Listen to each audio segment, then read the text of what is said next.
how good is the Sony A7 IV in 2024. If you're new to this channel or you don't know, I make cinematic travel films, and my go-to camera is the Sony A7 IV, which you're watching from right now. And while it's not the newest of cameras, I feel like it's still one of the best hybrid cameras for YouTube cinematic travel films in my case, or in any kind of videos like this, where you want to have something very good in all aspects and something that is very, very versatile. Just going over the general specs of the camera, it has a 33 megapixel sensor, which is a nice pixel count for, cropping in later when editing photos, and it's a full frame sensor, so it's a really nice picture quality, and that is a benefit for low light shooting for photos and videos. And because the Sony sensors are the backside illuminated sensors, meaning they're even better for low light shooting. It can record up to 4K 60 frames per second with a little bit of a crop, or 4K 30 frames per second, where the footage is actually downsampled from 7K. Also, you can record in 10-bit, which is amazing for post-production,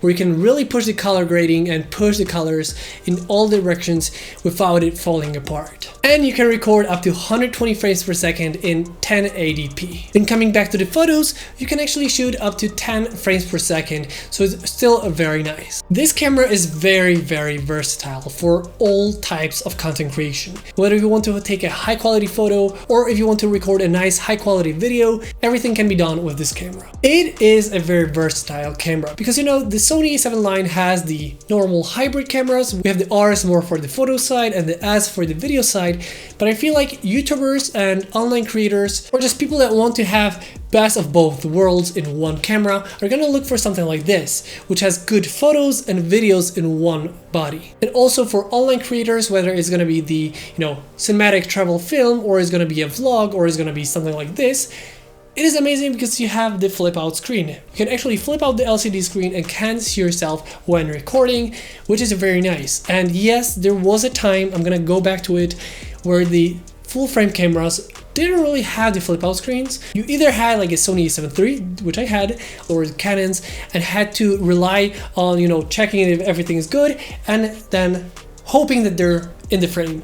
There literally was a time, and I know a lot of people just forgot about that, but just a couple of years ago, it was something that everybody wanted to have in a Sony full frame camera. Flip out LCD screen. All the more expensive cameras have it. It's something that is everywhere, but there was a time where I was like, Sony A7 IV has that flip out screen. I need it. I just want that because it's finally here.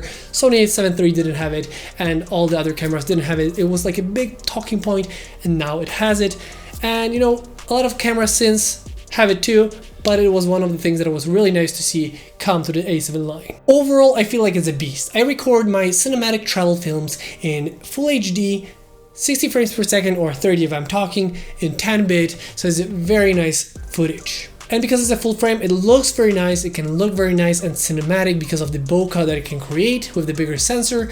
It's perfect for low light. And because the Sony system is very mature at the moment, well, you have different lenses from different brands like the Viltrox 85mm, or the Samyang 18mm, or the Tamron 28-75, which you can use on the Sony system. Thanks to this, you have many different lenses that you can use with the system, and also there's different price points that you can go. You can go for cheaper, medium, or pricier lenses, depending on your budget and needs. Overall, I feel like in 2024, the Sony A7 IV is still a beast. Especially if you want to make online content, whether it be like talking head video like this one, maybe you want to make something more cinematic, something more film-like, it can definitely deliver high quality videos. And don't even get me started on the 4K 30 frames per second in 10-bit, downsampled from 7K, just looks so good.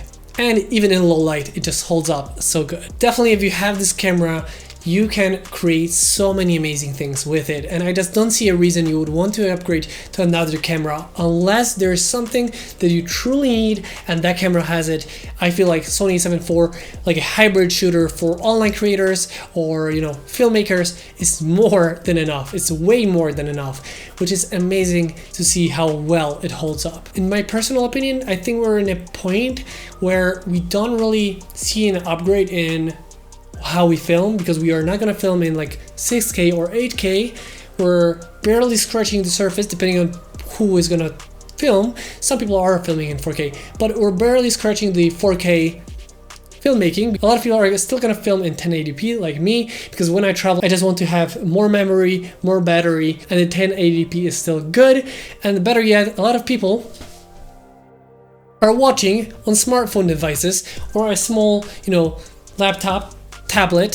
So a lot of people are not even gonna notice that you're filming in 4K. But still, if you wanted to record in 4K, this can do amazing 4K 30 frames per second and amazing 4K 60 frames per second with a slight crop. So I just feel like we really aren't in a place where we really feel the upgrades anymore. It could be more like the usability or the ease of use. So I think it's gonna hold up not only in 2024, but even beyond that. And if you want to see more footage from the Sony A7 IV in more like outdoorsy or cinematic kind of ways, check out my other channel, which is going to be linked in the top right corner of the screen right now, where you're going to see more kinds of videos where I actually use it in a real world scenario. And with that being said, I hope you guys enjoyed this video. If you did, don't forget to like, comment, and subscribe. I hope you guys enjoyed this video once again, and I'll see you next time.